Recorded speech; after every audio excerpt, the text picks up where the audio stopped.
हमल के आखिरी 3 महीनों के बारे में आज हम डिस्कस करेंगे। इसमें आपने मुकम्मल एहतियात क्या करनी है, किन सूरतों में आपने परेशान होना है, किन सूरतों में आपने परेशान नहीं होना, किन सूरतों में आपने नॉर्मल डिलीवरी की तरफ जाना है या नॉर्मल डिलीवरी की तरफ आपने नहीं जाना, क्या एहतियात करनी है। थर्ड ट्राइमेस्टर के बारे में आज हम मुकम्मल जाँच के हिसाब से बात करेंगे।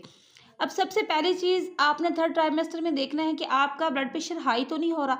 अगर आपका बीपी हाई हो रहा है थर्ड ट्राइमेस्टर में, तो इसका आपने फ़ौरी ख़्याल रखना है, फ़ौरी डॉक्टर के पास जाना है। इससे आपको बहुत सारी कॉम्प्लिकेशंस हो सकती हैं।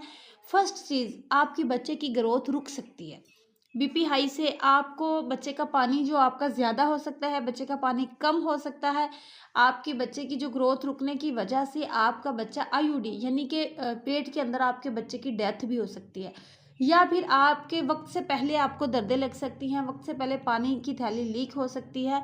तो इस वजह से इसकी बहुत सारी कॉम्प्लिकेशंस हैं बीपी हाई होने की वजह से। तो आपको आपको खुद झटके लग सकते हैं, एक्लेम्शिया में आप जा सकते हैं, आपकी जान को खतरा है।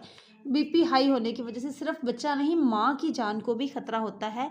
तो थर्ड ट्राइमेस्टर में आपका बीपी बिल्कुल भी हाई नहीं होना चाहिए। प्रॉपर आपने मेडिसिन इस्तेमाल करनी है, इसकी प्रॉपर आपने टेस्ट करवाने हैं कि आपका कितना बीपी हाई है और क्या आपका आपने यूरिन टेस्ट जो भी आपकी डॉक्टर आपको टेस्ट कह रही हैं वो आपने लाजमी करवाने हैं। और जो आपको डेट विज़िट की दे रही हैं कि इस डेट पे आपने विज़िट करना है दोबारा से स्कैन या कुछ भी, तो वो आपने लाजमी करवाना है। इसके अलावा अगली चीज़ है शुगर।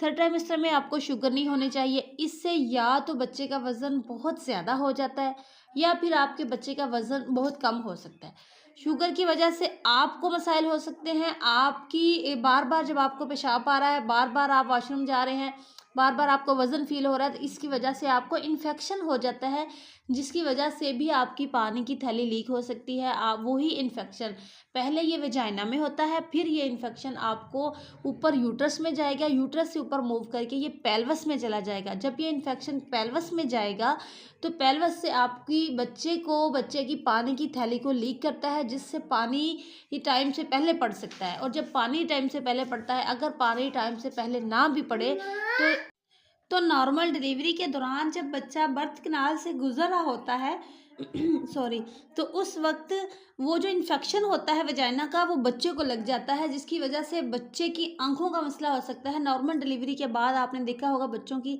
आँखें जिनकी ख़राब रहती है, या सी सेक्शन के बाद भी जिनको ज़्यादा इन्फेक्शन रहा हो वजाइना में, बार-बार इन्फेक्शन हो रहा, तो उनके बच्चों की आँखें ख़राब होती हैं ऑपरेट या नॉर्मल डिलीवरी के बाद।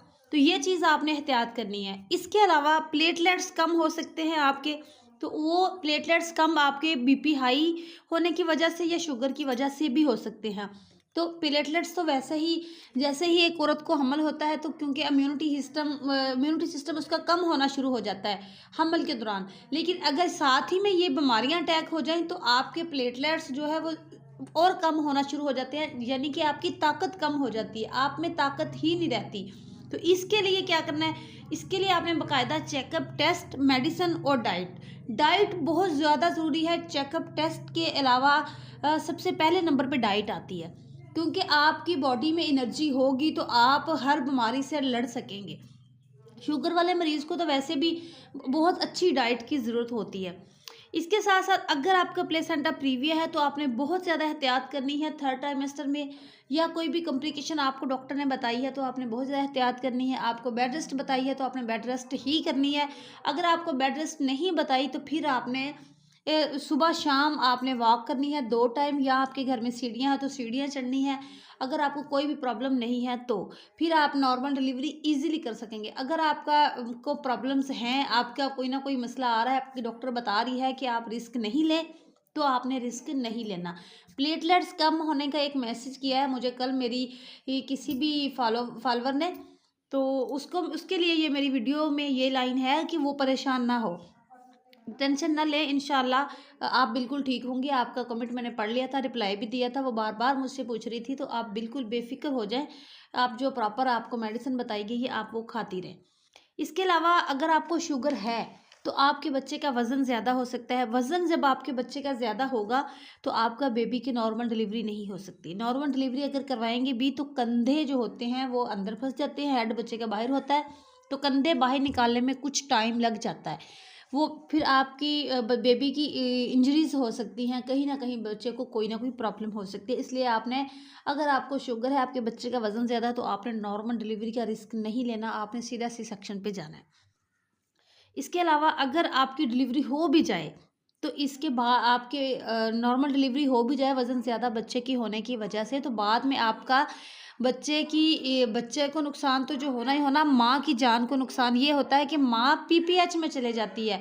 माँ को बहुत ज़्यादा ब्लीडिंग हो सकती है, जिसमें माँ की जान 10 मिनट के अंदर जाएगी। आपने सुना होगा बहुत सारे मरीज़ों की, बहुत सारी जिनकी नॉर्मल डिलीवरी हुई है और उनको घर हॉस्पिटल से वापस ले आए हैं बिल्कुल ठीक, और उसकी आपने देखा होगा कि उसी दिन या अगले दिन खून चला है, ब्लीडिंग हुई है काफ़ी ज़्यादा और हटी नहीं है, और उसकी वो अपनी जान की बाजी हार चुकी होती है। ये वही मरीज़ होते हैं जिनके बच्चे का वज़न ज़्यादा होता है और वो नॉर्मल डिलीवरी ज़ोर लगा लगा के और खींच खींच के और टीके गोलियां कर कर के इस्तेमाल फिर करवाते हैं। तो इन चीज़ों से आपने बहुत ज़्यादा एहतियात करनी है। एक माँ ही पूरे घर को और पूरे बच्चों को संभाल सकती है, चाहे जितना भी कोई कोई कर ले, एक माँ के अलावा कोई बच्चों का ख्याल नहीं रख सकता। मुझे तो ज़ाती तौर पे इस चीज़ का बहुत ज़्यादा दुख होता है, जबकि कोई माँ को हमारे सामने कोई बीमारी या कोई प्रॉब्लम होती है, कि उस छोटे से मासूम का क्या कसूर है, उस छोटे से मासूम का क्या बनेगा। तो इसलिए आप अपना ख्याल लाजमी रखा करें। इसके साथ साथ आपको ये भी बता दूं कि अगर आपको शुगर है तो आपके बच्चे का वज़न कम भी हो सकता है।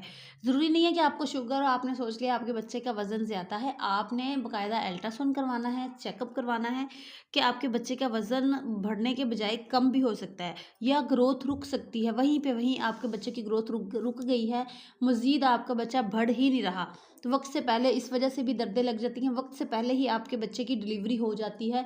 अगर आपकी वो ग्रोथ रुक गई है तो वक्त से पहले डिलीवरी होना आसान होता है। इसके साथ साथ अगर आपकी डॉक्टर आपको बार बार अल्ट्रासाउंड का कह रहे हैं तो आप लाजमी करवाएं। वो इसलिए कि उसमें कोई ना कोई आप ही के फ़ायदे की बात है।